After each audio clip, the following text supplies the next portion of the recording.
ត្រៀមខ្លួនហើយឬនៅព្រះអង្គម្ចាស់លីអូមកហើយព្រះអង្គម្ចាស់លីអូមកការពារអ្នកទាំងអស់គ្នាណា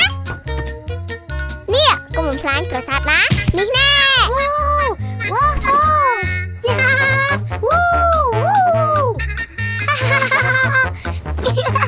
ណាណាយប់ហើយកូនមកអានសភៅរឿងឲ្យស្ដាប់មុនចូលគេងណាកាលពីព្រេងនាយមានព្រះនាងដ៏ស្រស់ស្អាតឈ្មោះថាម្ចាស់ក្សត្រីថ្មិញ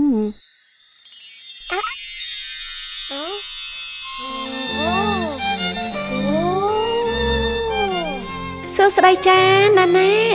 ម្ចាស់ស្ត្រីថ្មិញមកដល់ហើយចានៅពេលណាណាធំឡើងថ្មិញទឹកដោះដំបងនឹងជ្រុះម្ចាស់ស្ត្រីដ៏ស្រស់ស្អាតនឹងមកជួយទទួលយកថ្មិញនោះទៅទុកឲ្យ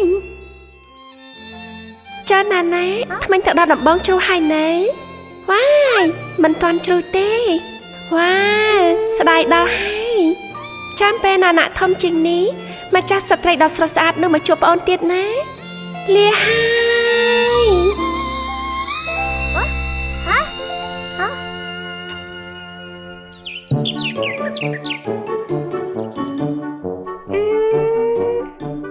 ពេលខ្ញុំធំឡើងប្រសិនខ្ញុំមិនធំទេខ្ញុំមិនអាចជួបជាមួយម្ចាស់ស្ត្រីដែលស្រស់ស្អាតទេ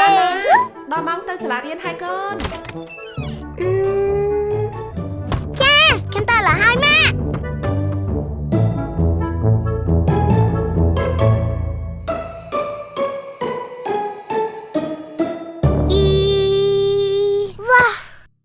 ខ្ញុំបាក់ណោះណាណា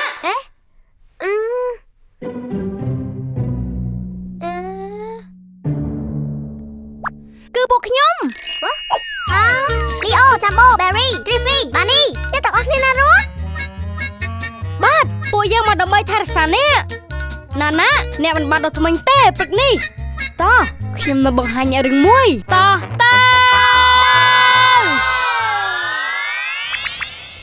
បងឲ្យថ្មិញយើងល្អសរសើររឹងមាំល្អការពារថ្មិញយើងតាមវិធីងាយស្រួលតែ6យើងត្រូវ1ច្បាច់តាមបតឹងច្រាំង2ចាប់បាត់ច្រាដូចខ្មៅដៃទី3យើងផ្អៀងច្រាស់ផ្អៀងប្រហែល45ដឺក្រេ4ដុសថ្មិញឲ្យសត់5ដងដាតលើក្រោម6ពោលទឹកក្នុងមាត់ពោលឡើងពោលចុះមុនស្ដោះចេញត្រូវចងចាំជានិញ2ដងក្នុងមួយថ្ងៃគឺយំមិនថ្ងៃឬក្រោយញ៉ាំឲ្យរួចកាន់តែល្អបងឲ្យថ្មិញយើងល្អសរសើររឹងមាំល្អការពារថ្មិញយើងសរសើរនឹងសុខភាពល្អកុំភ្លេចប្រាថ្នាដល់ថ្មិញដែលមានជាតិហ្វ្លូរ៉ៃណាចា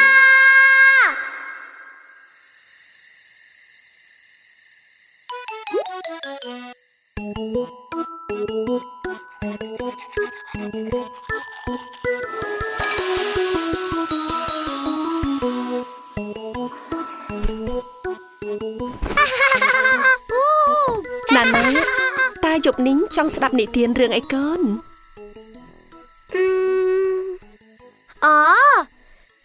រឿងម្ចាស់ស្ត្រីថ្មីល្អរឿងអីកូនរឿងម្ចាស់ស្ត្រីថ្មីល្អម៉ា